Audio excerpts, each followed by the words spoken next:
मस्जिद और गुजरात 2002 दंगे पर जो आखिरी उम्मीद थी कि यहां से इंसाफ मिलेगा, वो इंसाफ का दरवाजा ही अब पूरी तरीके से बंद कर दिया गया है।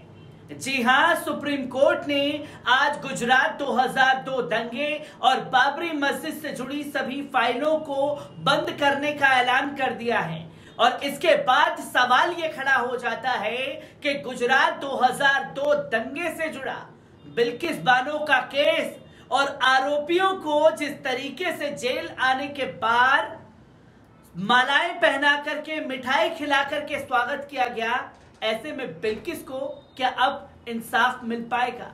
आदाब, नमस्कार, अस्सलाम वालेकुम नाजरीन। पल पल न्यूज के न्यूज रूम से मैं हूं आपके साथ नदीम अकरम। जी हां, आज सुप्रीम कोर्ट में जस्टिस यूयू ललित द्वारा तमाम केसों को देखा गया, जिसमें खुद उन्होंने अनुयायी की और खुद आगे बढ़कर के गुजरात 2002 दंगे के केसेस को देखा और बाबरी मस्जिद से जुड़े केसेस को देखा।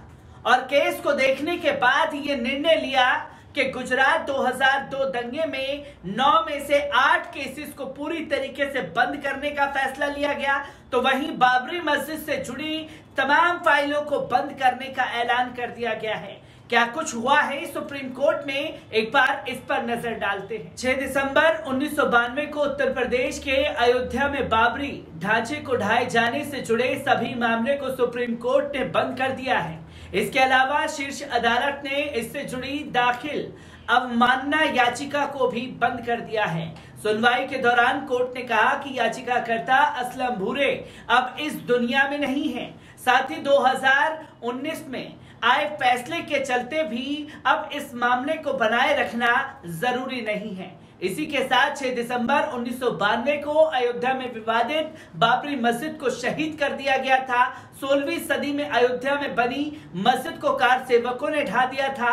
इस मामले में फैजाबाद में 2 FIR दर्ज हुई। भाजपा नेता लालकृष्ण आडवाणी, उमा भारती समेत लाखों कार सेवकों के खिलाफ केस दर्ज हुआ है। इस वजह से पूरे देश में तनाव फैल गया।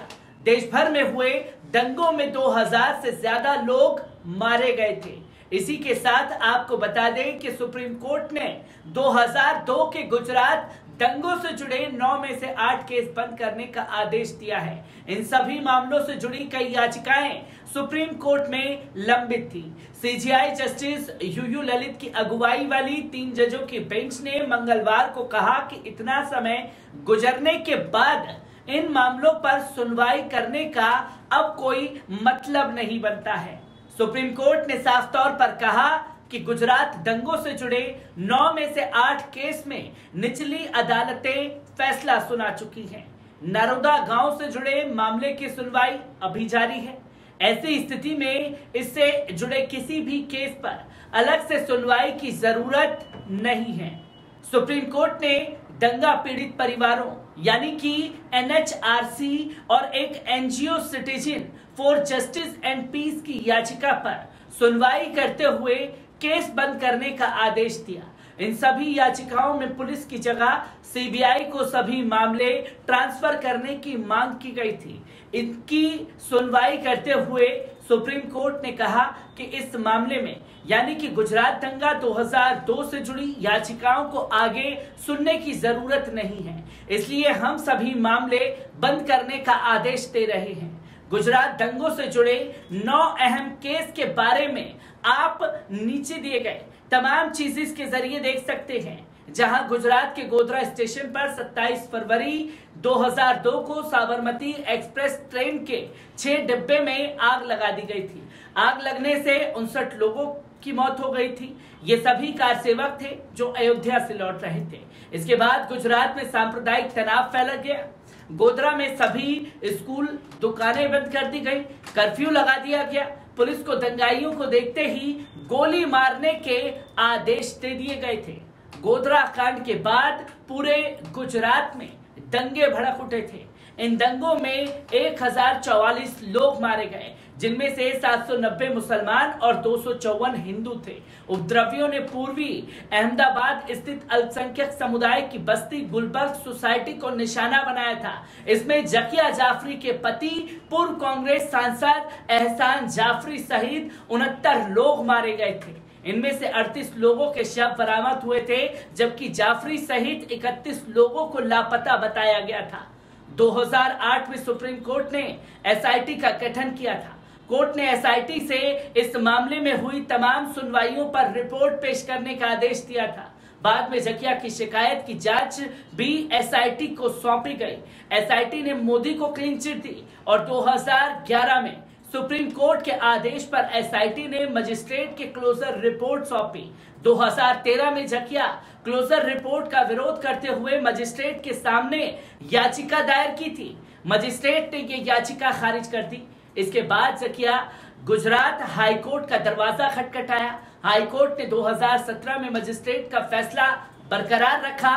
तब जाकिया ने हाईकोर्ट के फैसले को सुप्रीम कोर्ट में चुनौती दे दी और सुप्रीम कोर्ट ने 24 जून को जकिया जाफरी की तरफ से पीएम मोदी के खिलाफ दाखिल याचिका को खारिज ही कर दिया। ये याचिका 2002 गुजरात दंगों में गुजरात के तत्कालीन मुख्यमंत्री नरेंद्र मोदी को क्लीन चिट देने वाली एसआईटी रिपोर्ट के खिलाफ दाखिल की गई थी। सुप्रीम कोर्ट ने फैसला सुनाते हुए कहा कि जकिया की याचिका में मेरिट नहीं है, यानी कि जहां आखिरी उम्मीद थी लोगों को कि गुजरात दंगे में जो कुछ भी हुआ उसमें उन्हें इंसाफ मिलेगा। जो लोग मारे गए उन लोगों को ये उम्मीद थी, उनके परिवार को, कि शायद कहीं इंसाफ मिलेगा, पर इंसाफ के दरवाजे सुप्रीम कोर्ट द्वारा बंद कर दिए गए, जिसमें से जकिया जाफरी का केस शामिल है और तमाम केस शामिल हैं, जिसमें 9 में से 8 गुजरात दंगे से जुड़ी फाइलों को बंद करने का फैसला सुप्रीम कोर्ट ने लिया।